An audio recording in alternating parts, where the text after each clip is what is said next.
great thing you're doing, so Perfect. we're all yours. Let's Awesome. pray for Yeah, you. absolutely. Father, we're grateful for the opportunities that we have to learn from people who've done this kind of thing so much. I think all of us just intuitively know it's the right thing to do, but I know for me, I sure don't know how to do it. So open our ears and hearts and help us be great learners right now. In Christ's name, amen. Thanks. Amen. Yeah, great to be with everybody. Thank you for being here. If you don't know what I do, I work with a group called Mission Increase out of Portland, Oregon. We have area directors all over the country who do the same thing I do. Most of them are geographically located, where I'm actually assigned to 3CA, so just the 3CA member camps. So it's a great opportunity. I do trainings, I do coaching, all of that's at no charge to you as a 3CA member. I actually raise on my own support to be able to do what I do, and so it's an honor and privilege to be able to do that with you guys. If you were in my first workshop on major gift asks, that was totally relational. This one's totally tactical. Horrible timing, right at the end of the afternoon. That's why I heard that coffee running. I actually went and laid down and I was out a while ago. So I get it, we're all tired. And so I'm gonna try to make it as interactive as possible. So hang in there. If you do have questions, you're not gonna hurt my feelings by interrupting me. This is a 3-hour workshop that I'm doing that I'm gonna put into an hour. So I'm gonna blaze through a lot of things to get you exactly what you need to hopefully set a fundraising plan. Here's my contact information. Either shaw@ccca.org or shaw@MIF, Mission Increase Foundation, MIF.org. Either one will work. Feel free to email me. I will send you these slides. And actually, there is a toolkit that goes through all 7 steps of a fundraising plan. It's about this thick, and I didn't want to kill a lot of trees. And again, it was too heavy for the plane or my backpack. So I will send that to you. All these tools that we go through today, I can send you that workbook. So just email me and I will send that to you, and we'd be glad to coach with you as well. If you do not have a Mission Increase account, again, it's free. You can go to missionincrease.org. You can register your nonprofit free of charge, and that will start the process of getting you into all of our trainings and also to the coaching that is available. This is my family, and I showed my family for a reason. My wife, Krista, and I have been married for, it's 2023. We've been married for 24 years. Because we got married in 1999, that makes it easy for me. Just add one, not that hard. We love hiking together, so this is a hike. We live in Northwest Arkansas, so this is a hike around Northwest Arkansas. My wife and I actually met at camp.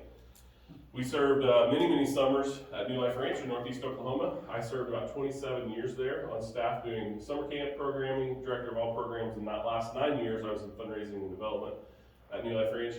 Our oldest in the middle, that's Kate. She's a junior at University of Arkansas, studying elementary education. Cooper is our senior in high school. He's planning on going to John Brown University this fall, studying film and art. And then little Riley Page is our wild card. She's 11 tomorrow. I'm missing her birthday. She was not very happy with me. But we just went to Colorado at the end of last week, so she's happy about that. So I show my family for this reason, and you guys all know this. If you have kids, all your kids are different, right? They all have their own little tweaks and passions. My oldest is very much like me, very deep, very driven, very opinionated. Her and I can fight with the best of anybody. My wife leaves the room when we start fighting. She is just outgoing, very passionate. I don't worry about her. I don't worry about her with boys because she'll just kick their butt. I don't worry about her because she's very spiritually inclined. In fact, she's going to go into full-time ministry, I think. She's already got an internship at the church this summer, has worked at camp for the last 3 summers. And that's her. She's very emotional, right? This is part of being a 20 and 21-year-old girl. And so that's her. Cooper, on the other hand, and Kate, on the other hand, Kate wants to be in the middle of everything. She has FOMO. If she misses out, if you know what that is, fear of missing out. She wants to be in the middle of everything. Cooper, on the other hand, can go sit in his room and work on his art for 5, 6, 7, 8 hours, and you'll never hear from him. Very reserved. A lot more like his mom. He's more introverted. He loves to be home. Doesn't like to travel a lot. In fact, when we went to Colorado this weekend, he stayed home. He worked and took care of all of our pets. And then our little Riley Page at the end here, she's her own person as well. She very much different than her brother and sister. She deals with some anxiety, which came on from COVID, I think. She's getting through a lot of that, which is good. But she is a lover of all things animals. So we live in Arkansas, so we have chickens, dog, we have hamster, and we have a cat. And so she is our little, wants to be a vet. Another thing too about our family is my parents grew up as a pastor's kid, and my wife is from a family of non-believers. They're not believers.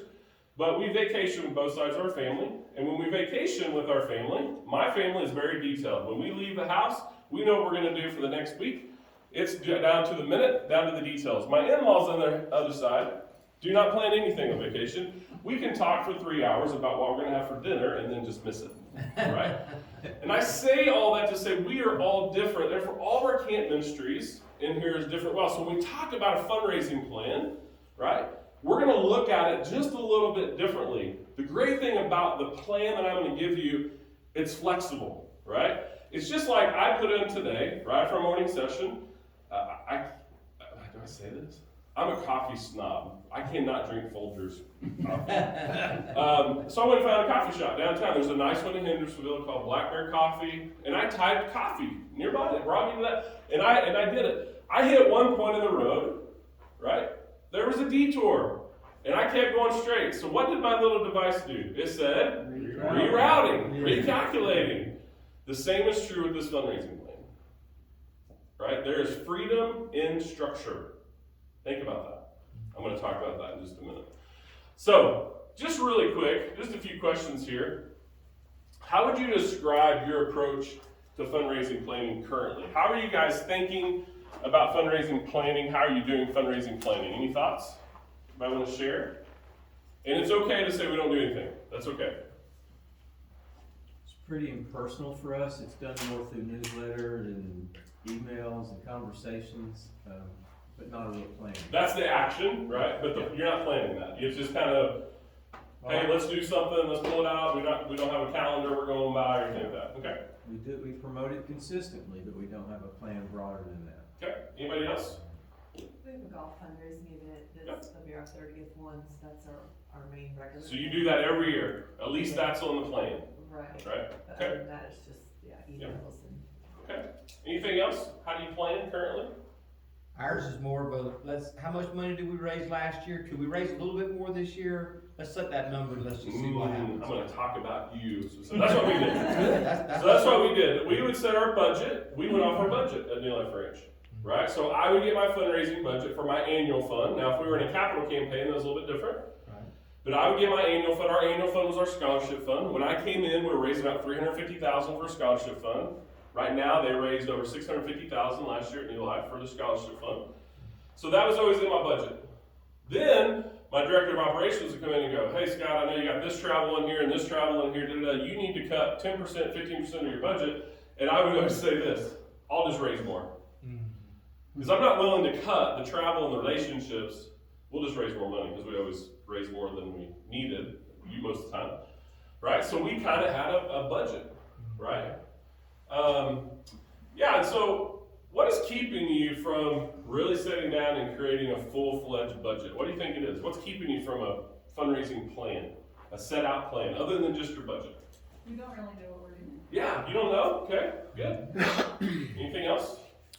The fear of not reaching. Yeah, and that's a big thing, right? And that's why it needs to be fluid, right? Number 7, review and correct course, right? Because sometimes we don't know what's going to happen. It was really interesting with COVID. COVID hits, right? I just got hired in this position going, oh, Lord Jesus, what's this mean for all these camps? COVID hits. I call one of my best friends, who's a VP of development at California Baptist. I said, what are you doing? And he goes, man, we're putting on the brakes. We're not asking anybody for anything. And I'm like, really? He goes, yeah. Okay. Everybody kind of around the country, and then all of a sudden we were like, we're not going to make it. And all of a sudden we saw philanthropy take off.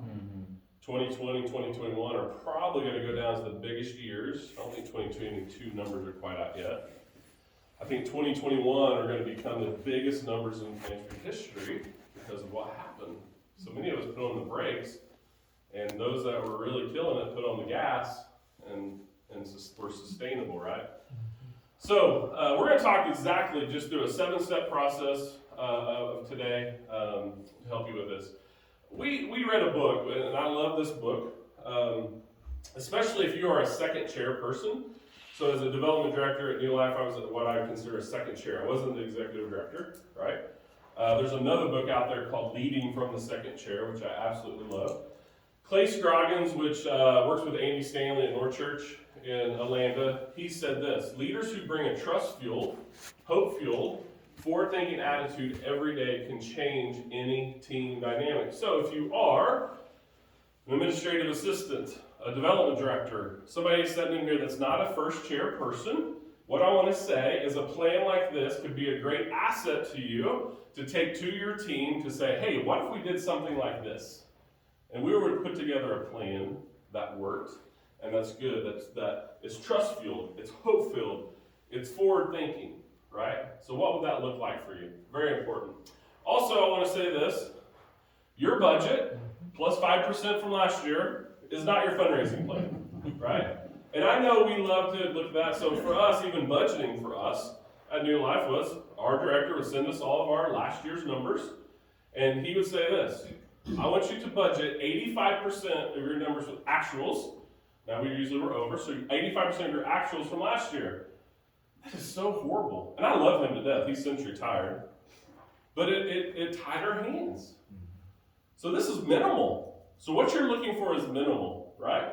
So we would get, every month, I would get a report, and it would say, okay, we're going to go through all of your expenses. Anything 5% under or 5% over on your budget, you need to come back and talk to our CFO about. And I'd always walk in and he'd go, why are you over on these numbers? And I said, because I'm raising 35% over my budget.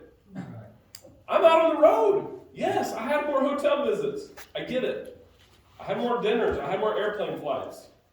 But you can't sit here and bust my chops when I'm raising 35% over my budget, right? And I'm only 5% over my expense. So, all that to say, this is not your budget, right? It's totally separate from your budget. So erase everything you can think. Erase all, you guys might probably don't have a lot about fundraising, but erase those assumptions of what it could be or what it is like. And prayerfully and creatively question everything. So that's what we're going to do. That's what we're going to do today. We're going to question everything. And since COVID's hit, thank the Lord for COVID, honestly. It has really reset us in a lot of ways, right? So it's a great time to question everything. And again, I want to go back to my family and how we're all different and all that. Let's not overthink this process. If there's part of this process you're going through, going, man, Scott, that sounds really, really difficult, great. Take a few steps back. Let me help you. I can coach you through this. I work with camps with a $250,000 budget, and I work with camps with $27, $30 million budgets. I can help you take a step back. Okay? And I've been in those camps, right?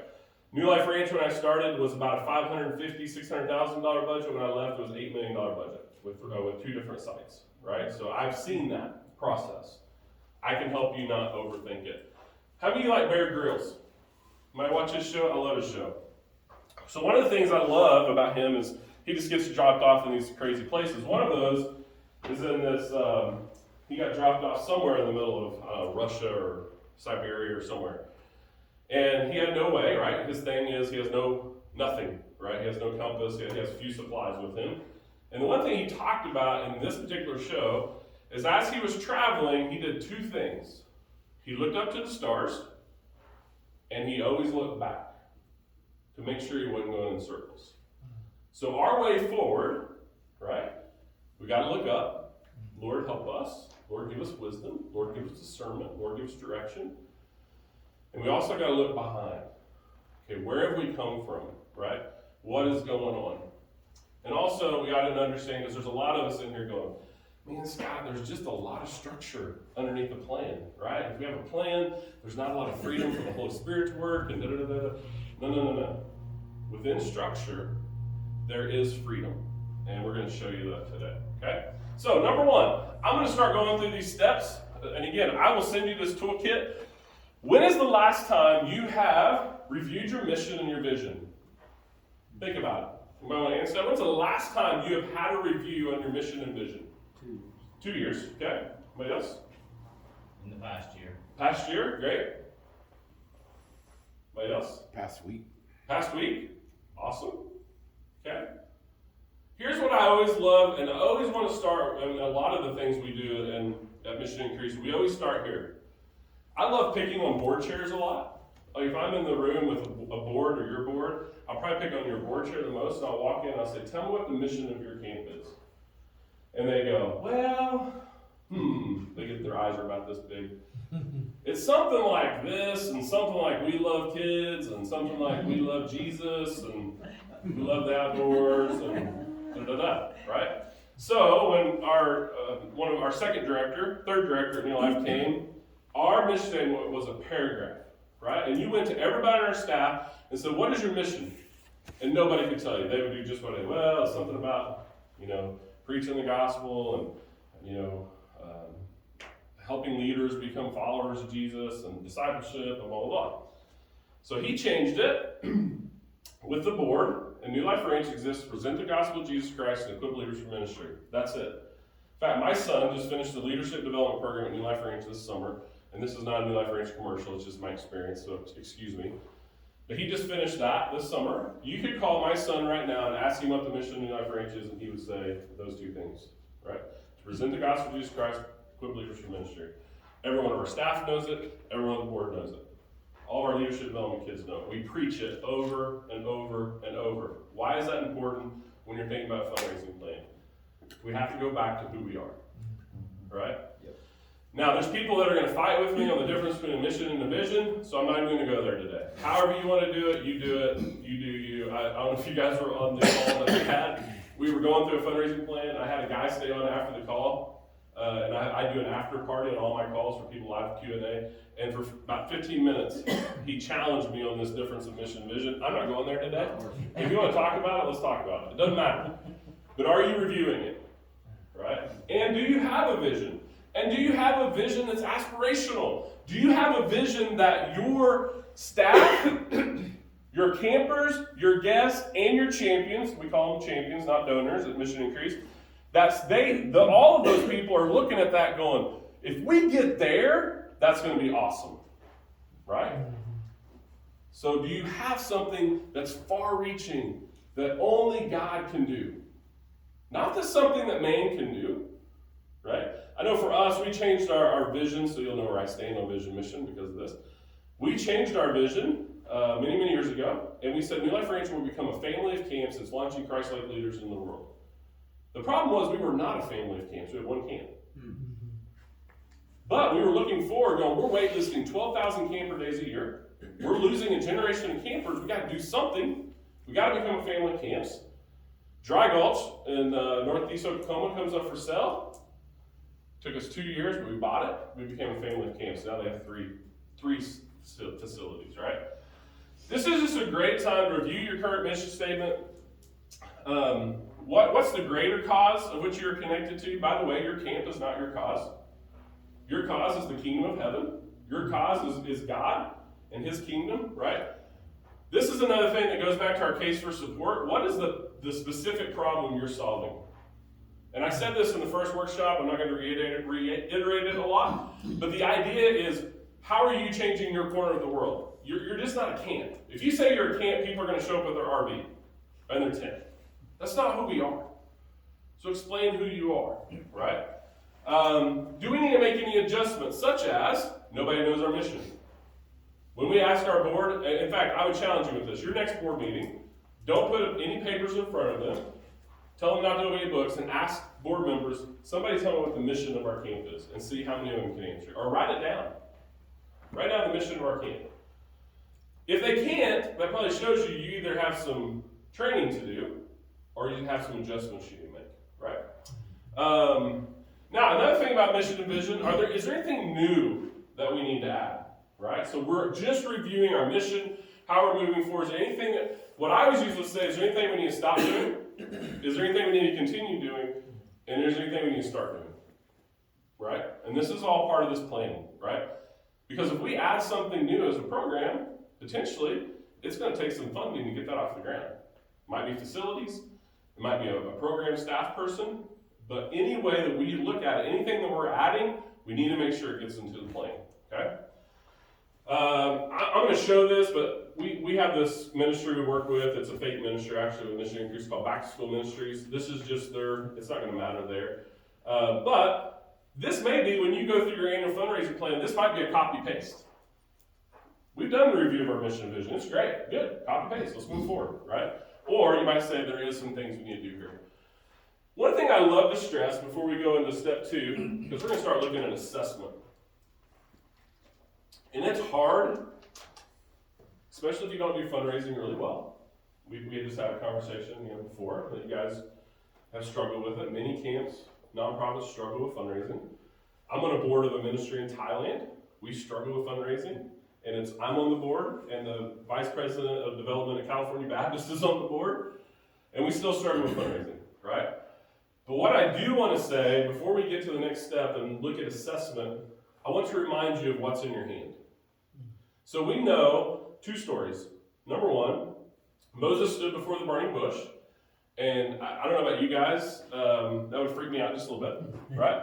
And I think that would encourage me a little bit too. Yet Moses stepped right back into the situation, and all of a sudden he says, I'm not good enough. I have this stutter, I can't da-da-da. And all of a sudden God goes, Moses, what's in your hand? And he said, well, I got this rod. He goes, throw it down. And it turned into a snake. Okay, God, 2 things, a burning bush, now a snake that you're freaking me out with, right? So I'm backing off. And then he tells him to pick it back up, and at that point I'll be like, no thank you, right? I hate snakes, honestly. Picks it back up, because we know that staff is part of the Red Sea. We know that staff hit a rock and created water. What did he have? He forgot what was in his hand. Jesus, when he fed the 5,000, disciples are going over to your camp, right, on the other side of the sea. They're coming to your retreat facility. All of a sudden they show up and there's 5,000 men there, plus the women and children, and they're all not hungry, they're hangry, right? They're angry, and they're hungry. And all of a sudden the disciples say, Jesus, send them away. And he goes, no, don't send them away. Well, what should we do? Will you feed them? And the disciples go, whoa, no way. We don't have anything. He said, what do you have? And he said, well, this little boy here has 2 fish and 5 loaves. And Jesus says, that's enough. So before we go to assessment, I want to remind you, before you get to the place of frustration and being frustrated by maybe where you're at, you've got to remember what you do have.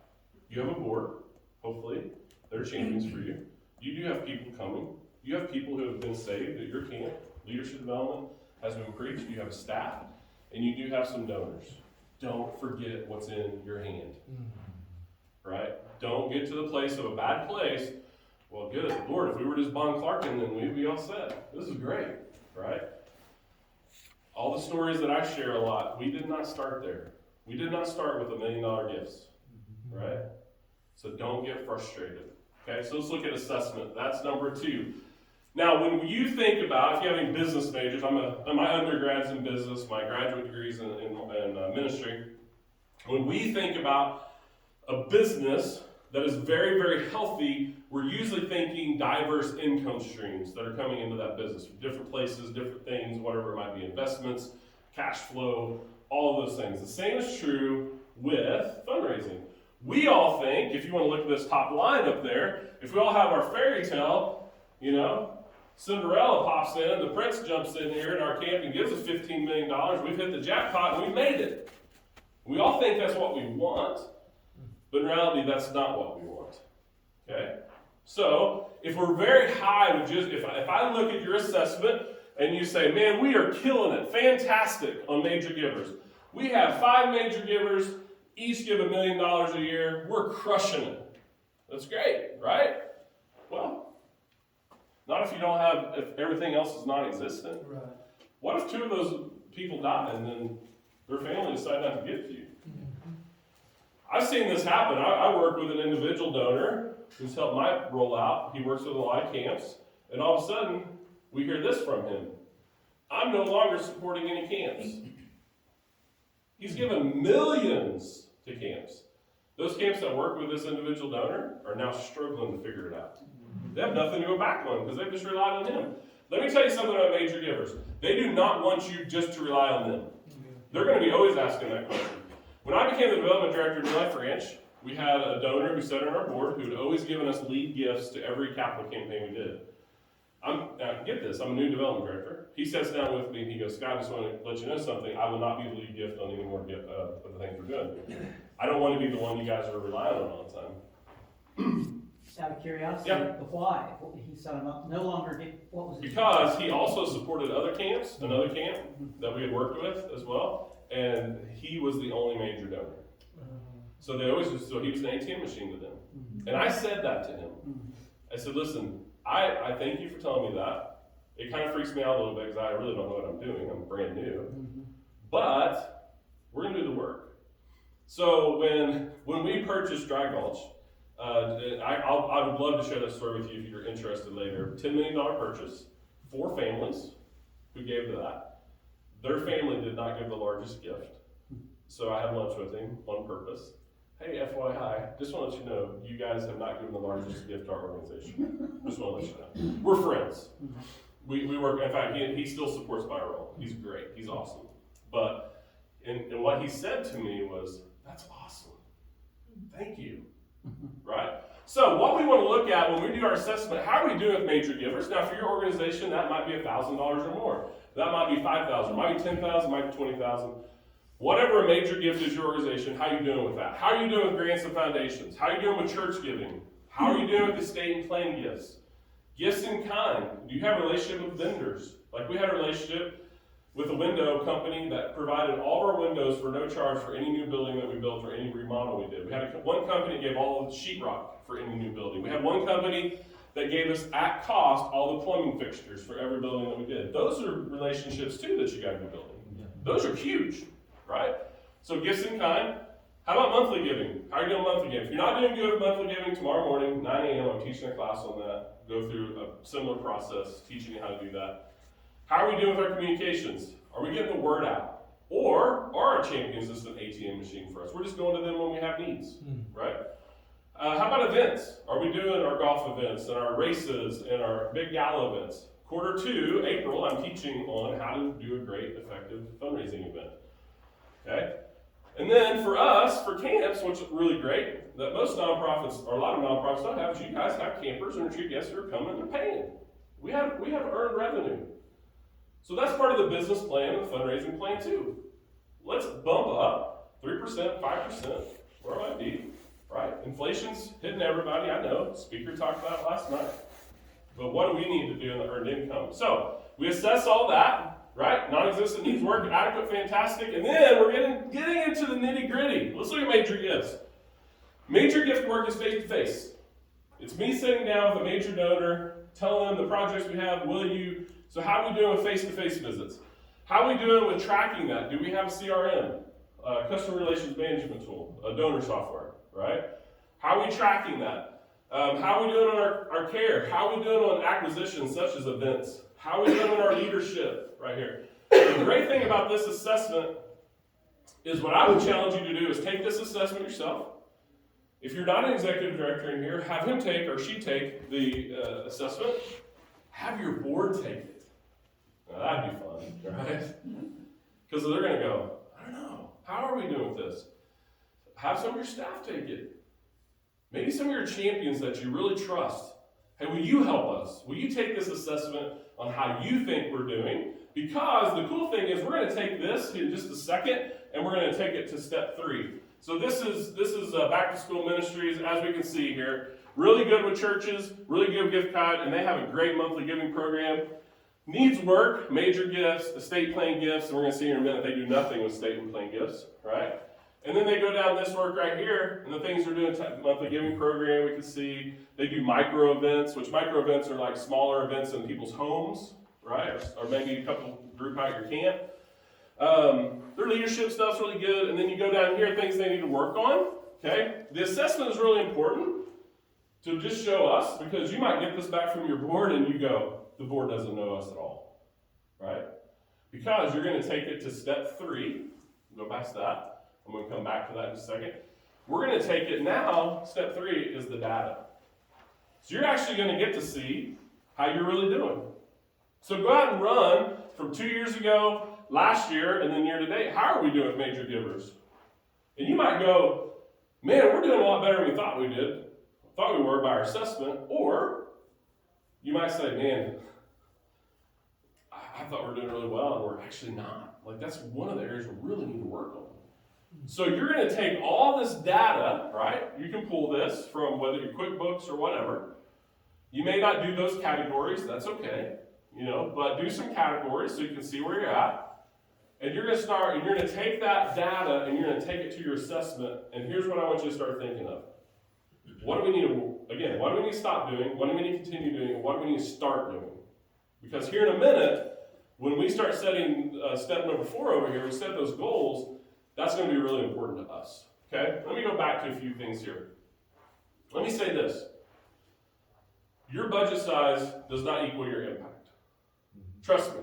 I'm working with some camps right now that have 10, 15, $20 million budgets and are not having as much impact as some of the camps I work with that have a $500,000 budget or less, right? So don't just think in your head, dollars and budget and all that solves everything. That doesn't mean anything for us, right? So think about that as you are looking at the data. Don't get frustrated. Gosh, man, if we could just be that camp who has that budget. Let me tell you, zeros might add some confidence, because you can pay your staff a little easier, but it also brings a lot of other problems, right? So just know that. We're also going to do some stats on how many people do we go visit, how many people gave, how many major givers, how many monthly givers do we have. We need to run these numbers to see how we're doing. Face-to-face gifts, mailing lists, email lists, all the stuff that we send out. Again, if you're sitting here looking at this going, oh my gosh, Scott, that's a lot of work, step back. Pull what you can. Don't let this overwhelm you. Just pull the data. Even if you just go to the point to say, man, over the last 3 years, we've actually raised less and less money. Or over the last 3 years, actually, we've gained 25%. So even if you can do that, okay, then you have to start questioning, so where did that 25% come from? Was that our work in major gifts?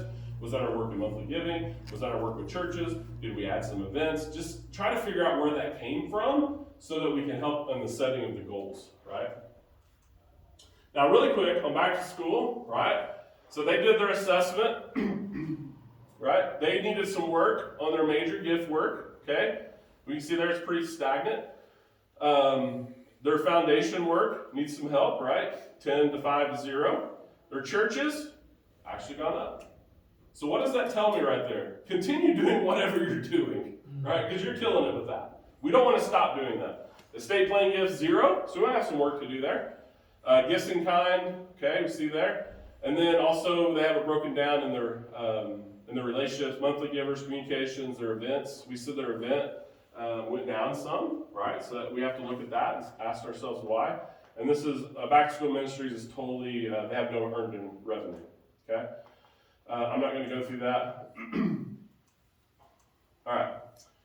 So we take that data, we take our assessment and what we think, we take it to data, and we really try to figure out what do we need to stop doing, what do we continue doing, what do we need to start doing. Okay. And then we go into our strategic goals. Now, put over here on the wall, on the board, we need to set SMART goals, and hopefully all of us have understood what that is. Specific, measurable, attainable, realistic, and timely goals. We don't want to set something on here that is a 5-year goal. Okay, this is kind of our look at, this year for 2023, right? We could be doing this for 2023. The other thing that I want to say about our goals is you want to think about, if you're an executive director in here and you have a lot of other things going on, you might want to think about one goal for this next year to do better. Because we want to continue doing the things we do really, really well. But what's the one thing that you can do that would be the best bang for your buck? For example, if you have no major givers to your organization, the one thing you need to be doing this year is go get face-to-face with people every quarter. Go ask them, right? So that would be the number one thing, right? If you have a lot of major gift work you're doing and you're meeting with your donors, but you have no monthly givers, yet you have 20,000 people walking through your gates every year, monthly giving might be where you need to spend your time, along with the other things that you're doing really, really well. There might be some things you need to stop doing. In fact, I'll just be honest with you. So I will do this for you if you want. But I'm a coach. Remember, coaches are strong sometimes. I'm the chaplain for a men's basketball team. Our coach is a really nice guy until you make him mad, right? Or you're lazy. He hates laziness. So I have camps that will send me their end of year appeals, and that always happens. Scott, I'm writing my end of year letter. And my first approach is, so what have you done the rest of the year? Nothing. This is what we do. Okay, go ahead and send it to me. 5 pages long, all text, no pictures. Nobody's reading your letter. Nobody. Maybe boomers, maybe. Nobody's reading your letter. Sorry. And I had to get really strong with you, but Scott, this is what we've already done. And I'm going to throw the Dr. Phil quote on you. How's that working for you? Right? Well, yeah, it has gone down. Okay, well, let's get active. Let's figure it out. Right? What do we need to do for the best bang for our buck here, right? So, think about no more than 3 things from your assessment and from your data that you can do better on. Major gifts, church giving, foundations, right? All those type of things. You're going to set those here. Make sure they're SMART goals, right? And you want to have some rationale with it. There's no way, shape, or form, right, that you could just put a goal down, right? We're going to set financial goals next. But we are going to start doing state and playing gifts this year and raise $2.5 million and have no rationale for it. Yeah. Well, that's a stupid goal. Let's just be honest. But something that has rationale. Like you could say, for our goal is to create a monthly giving program by the end of 2023 that has 25 monthly givers in it. That's a great goal. With the rationale of we don't have a monthly giving program and we have 20,000 people walk through our gates every year. That's a great goal, right? Or a great goal is we don't do really great at major gift. We are going to sit down with 10 major givers each quarter, so 40 major givers in 2023. That's a great goal, right? Just make sure it's specific, measurable, attainable, realistic, and it has a time element to it, okay? Very, very important. Why do we do 1 to 2, 3 things? I love this quote. This book was called Essentialism. Instead of trying to accomplish it all at once and flaring out, the essentialist starts small, celebrates progress. Instead of going for the big flashy wins that don't really matter, the essentialist pursues small, simple wins in the areas that are essential. What's important? What do you need to do? Okay? Step number 5. We're getting to the end here already. Then we're going to take those goals. Let's say you want to sit down with 5 major givers, 10 major givers every quarter. That's your goal, right? Out of our major gift work, we would hope to add X number to our financial goal. So our financial goal for that goal is going to be $50,000, whatever it might be, for 2023, for major gifts. It might be 500, it might be $500,000, right? But we want to set some financial goals, right? Some of our financial goals, if they're not going to be something we really, let's say you're doing $2,000 a month in monthly giving, and you love that, that's great. You're going to set that goal at $24,000. Unless you decide to add 1 or 2 or 3 or 4 monthly givers, right? So again, when I give you this toolkit, I'm kind of running out of time here, so I'll move forward. It's not 30 minutes. Well, that's right, I'm sorry, I thought we started on the hour. We started 15 minutes an hour. Yes, good. I'll slow down then, thank you. Yeah. So when we set our financial goals, right, we want to look at last year's. Now, we will go back to this, right? We want to look at what we did last year. But again, if it's something we're working on and it has rationale to it, then set that financial goal larger. That's okay. That's great, right? So set your monthly goals in all the areas that you have, right? Also, a good thing on setting our financial goals, are there any gift anomalies that we need to report? So this was huge in COVID, right? We had people given out from everywhere, right? And so that was an anomaly. Or you might work with the foundation. We worked with the foundation that only gave to us every 2 years, right?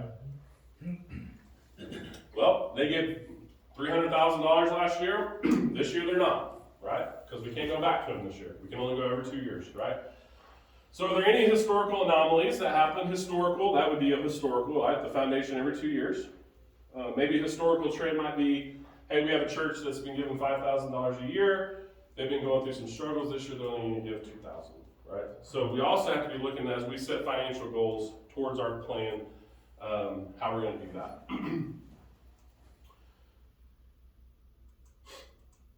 All right, I want to look at this really quick. So this is back to school ministries, okay? Let me go back since we do have time now. I'm sorry I rushed that. I thought I was running out of time. So, on back to school ministries goals, after they did their assessment and after they took the data, there's 3 things they want to work on.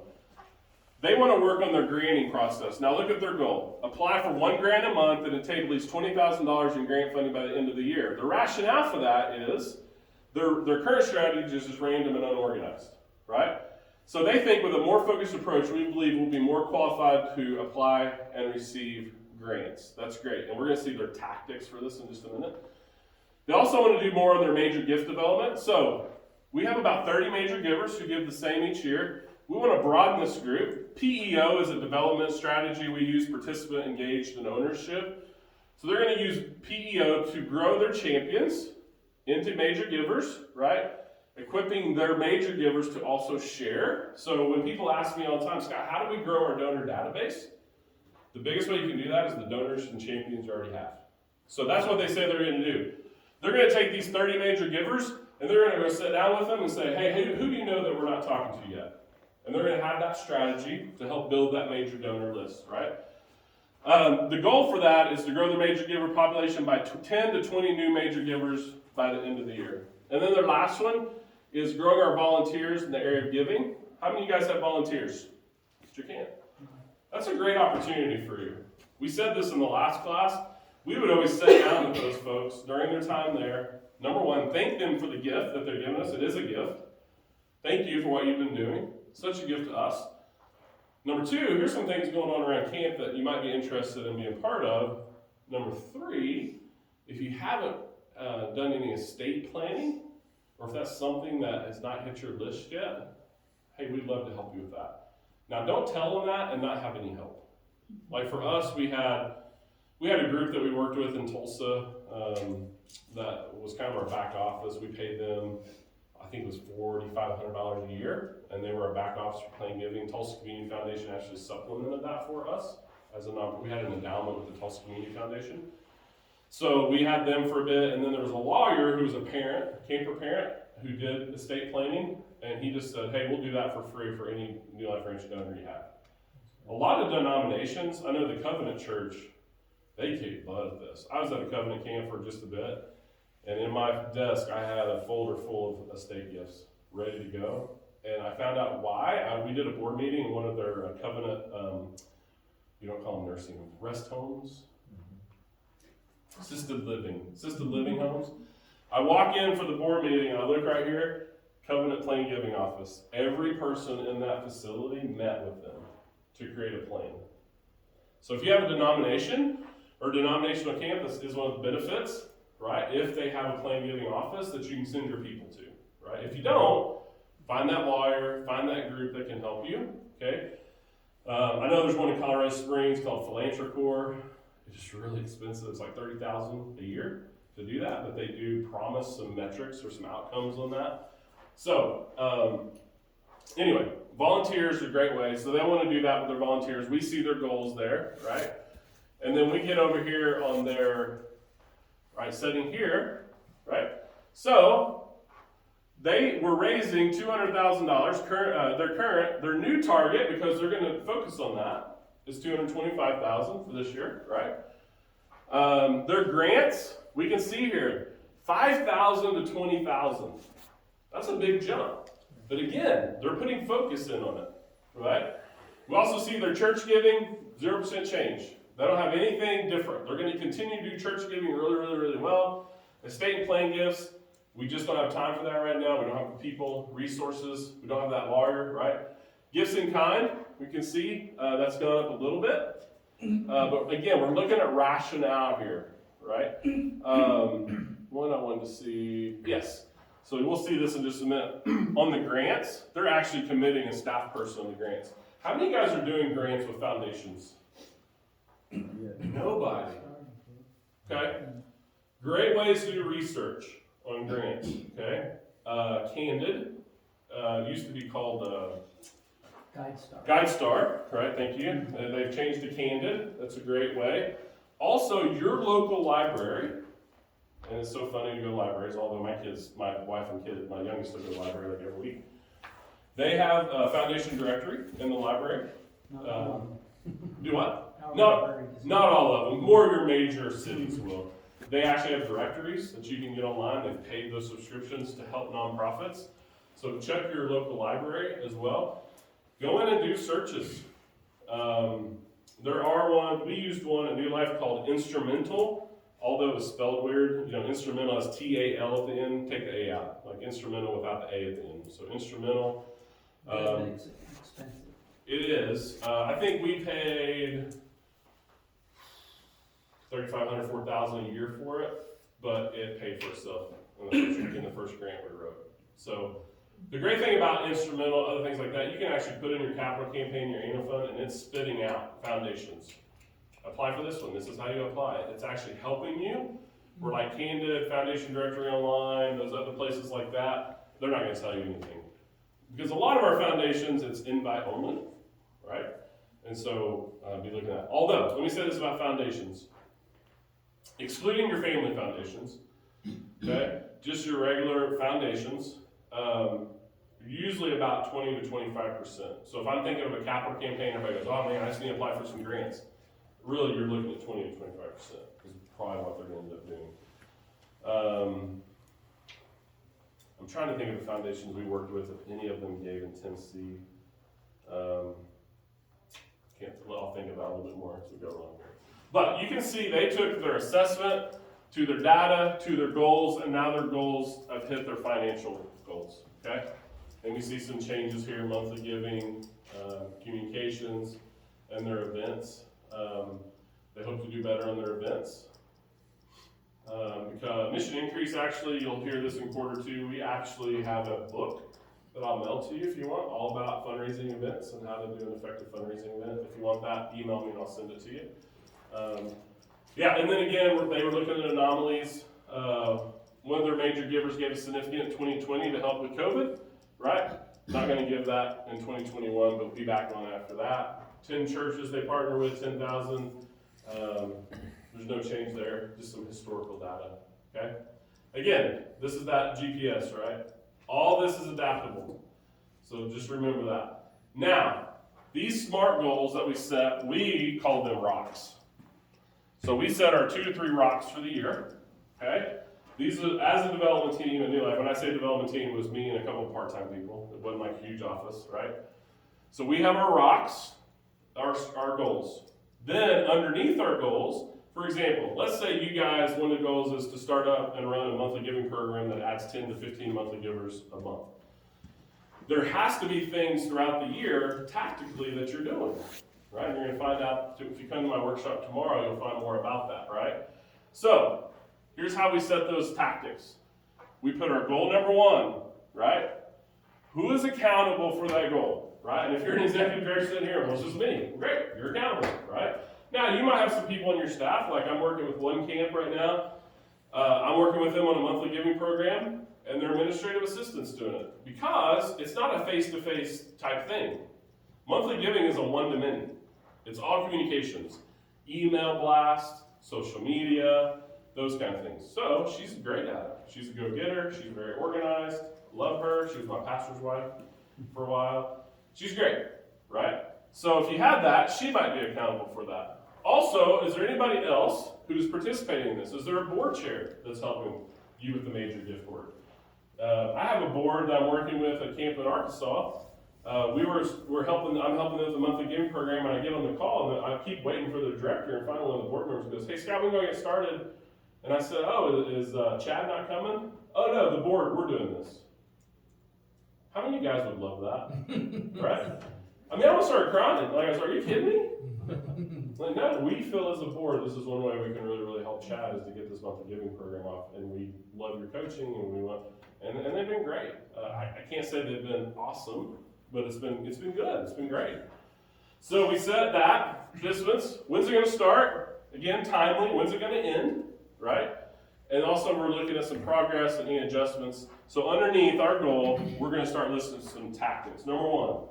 On a monthly giving program. If we decide we want to do a monthly giving program, one of the things we need to do is we need to come up with a great name for that monthly giving program, right? So at New Life Ranch, we call it Ranch Hands. I work with Camp Hondo in California. I love it. I'll talk more about them tomorrow. I was in their office with them, actually. They flew me out. And I'm in the room with all these creatives. And they're all from Arkansas, which was cool. So I knew a lot of the same people. And so I bring up to them like, hey, one of the great things about a monthly giving program is you want something kind of iconic about your camp that you can name this thing that kind of draws people in, because our monthly givers are the ones that are with us, right? They're the insiders. And so we sat there and talked, and all of a sudden this girl goes, the big red chair. And I'm like, what? And she goes, look out the window. I look out on the ball field, and right on the side of the ball field, they have this huge, big red chair. You've seen those in vacation spots, like Pigeon Forge prize one, right? You know, where you get like 40 people in it and you take a big picture. They have one of those in their ball field, and they painted it red. And on their website, they have kids in it. Like, there's one picture I love. It says, big red chair, and this little bitty, like, third grader doing his devotional. There's another one where a group of guys are on it, and they're all praying together and all this. And so they have started a monthly giving program called the Big Red Chair Club. And so everything's around the Big Red Chair. And they raised money. They went from 0 to $2,400 a month in the first year. And what they had at their camp was they offer ropes course and mountain biking and a few other things that cost extra. And they wanted to stop doing that. They wanted every kid to have every activity. The monthly givers are giving so that every kid gets every activity. What a cool thing, you know? So a tactic for a monthly giving program is we got to come up with a great name. Now, how long is that going to take? Probably a month, right? Maybe. For me, I'm not a very creative person. I'm great at getting people in the room and figuring stuff out. So I would, if there was anything creative we had to do at our dinners or come up with a name or something, I always grabbed all my program team, brought them in our conference room, be like, okay guys, here's what we're doing. And I got more than I wanted, right? Because they're all creatives, right? It's great. Another tactic of monthly giving, right, is we need to come up with an onboarding process for a month, okay? When our monthly givers give, that first give, what are we sending them to thank them into the monthly giving program, right? We also have to have a tactic is we got to come up with a communications plan, because monthly giving is one to many. We got to think 12 months in advance. When are we putting out social media posts? When we send out email blasts? Where are we relaunching it every year? Because with the monthly giving program, you don't just launch it, right, and set it. You can't forget it, right? We got to keep up on it. We relaunched ours every year at our banquets. We always did scholarship banquets, and we'd always mention it. If you become we always had a matching gift for it. If you become a monthly giver at this dinner at $100 a month, $1,200, that'll be matched up to $25,000 during this event. If you don't know anything about a monthly giving program, hey, watch this short video about our monthly giving program. We always relaunched it, social media as well, so we launched it social media-wise.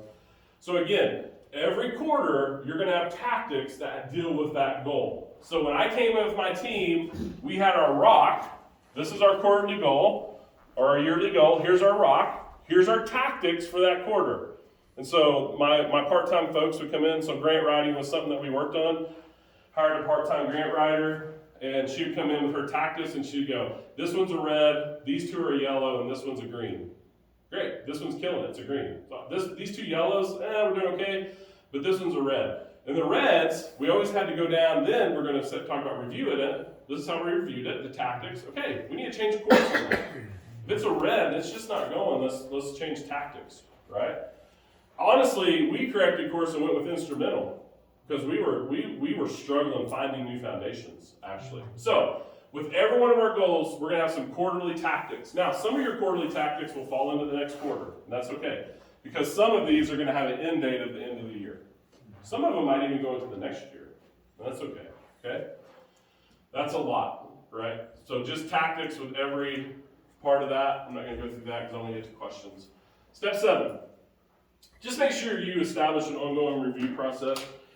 I would say used to every quarter before COVID was probably good to review. I would say that's probably once a month now with your team, sitting down with your fundraising plan going, how are we doing? How are we hitting our goals? How are our tactics going? Are we doing, hey, we know we have that event coming up in October, but it's February. We don't start planning an event for October in September. Yeah. But most of us usually do that, if we're honest, right? What are we doing in February for that golf event? We know golf events, get on my stop here, get on my soapbox. We know events like races, we did a race, and I just had to get over it. This thing's not gonna bring in a lot of money, but you know what it did bring to us? The first time we did our race, so our trail race became well known in our region. It was actually a qualifier for other trail races, bigger trail races in our area. And actually, they've done so well with it, still not raising a lot of money, maybe $15,000. But it's becoming well known, like people, and we asked the first time, how many of you guys have never been here before? 75% of the runners have never been. We had, so we're in Northeast Oklahoma, we had runners from Ohio, Nebraska, Missouri, I mean from all over, Tennessee, who actually came to do that race. And now there's more of them because it's becoming well known as one of the best trail races in that region. So I say all that to say, we have to start planning that. They do it in December, but we planned it all year long. Now, it's all not just about money, it's bringing new people into the organization, sharing the story, right? So make sure you do have a review process. This can help you with that review process. Make sure you do, again, it has options, we're flexible. Also make sure we're not just looking at profit, just like I said, think about people, think about our volunteers. All of your goals don't have to be financially oriented. Maybe you're not doing volunteers. And we'd love to start working with sewers and RVEX and hard hats, so we need to apply for that process, right? And there's probably some things we need to do, like RV spots. Well, maybe we need to do a capital campaign for RV spots so we can get volunteers, right? And we could use it other times of years too. So make sure it's all about people and process, not just about profit. Last thing I'll say is this, just your fundraising plan helps you get all your ducks in a row. And it keeps you organized, right? So instead of just like, well, we'll figure it out as we go, at least, again, let's take a few steps back here. At least if you can get something on paper to say, we want to do this one thing better, and here's some tactics to help with that. Great. That's one step forward for you. Yeah. But it just helps you get your ducks in a row. Don't think you have to take the 7-step process. And I know some of you are sitting here going, oh my gosh, there is no god awful way, Scott, we're going to do this. You're right, probably, okay? If you have a team, maybe. But what are one or two things you can do, okay? Just next steps. Just gather the data, do an assessment, give the assessment to your board, gather the data, set some goals, establish some tactics and timelines, and then kind of how do you review that. If you are not working with me, the Mission Increase, actually that website's changed, it's missionincrease.org. Just go to missionincrease.org and you can sign your camp up for our trainings and coaching. It's free of charge. It's not a bait and switch. Promise. Josh can test it out, work with Josh and get around a few others in here. It's free. I even went and visited Josh in their camp. It was awesome. They do a great job. All right, I'm going to end there. Any question? I got 10 minutes. What question? Just me. So when I'm hearing all this, I'm thinking, like you were a full-time person doing this plus a team, and so is this, we don't have like, okay, this is one person's full-time job, but it's more than one person's full-time job. So, I mean, I know everyone has a little responsibility, but where would you say to go from there if we're not like at the point of hiring? Yep. So, number one thing I would say is, what are you already doing? And you mentioned a golf tournament. How can you make that golf tournament better? By a plan. Instead of getting to the few months before, how can we make that better? What's one that, honestly, like a monthly giving program is, after you get it started and going, is pretty manageable. For people who have other things as well. Again, if I said this in my last class, if you're looking for that major or that one pill, that'll solve all your fundraising, people always ask me, go meet with major donors. So if there's nothing else you can do, get somebody out meeting with major donors. And people and asking them, who else do you know? So is this more like an executive director's thing? Okay. Or a board member. Yeah, okay. I know board members that are doing this. Some people that are coming on, retiring and helping. This is what Bob does. Rob. I just said get your name wrong. Rob's doing. No problem, Bill. Yeah. So there's probably some people that help. We had volunteers that helped us do some of our writing and stuff like that as well. Thank you notes, stuff like that. Again, I'd be glad to help coach you guys. I can get on the phone with you and your executive director and figure out. I work with very, very large camps who can take this and run with it. They don't need a lot of coaching. I work with a lot of smaller camps. I'm always saying, okay, whoa, back up. Right? I had to teach this to get all the information out there to be there. Okay, let's back up now. What would work for you? Let's figure that out. And I'd be glad to help you guys do that. Just email me. Okay? Questions? Thoughts?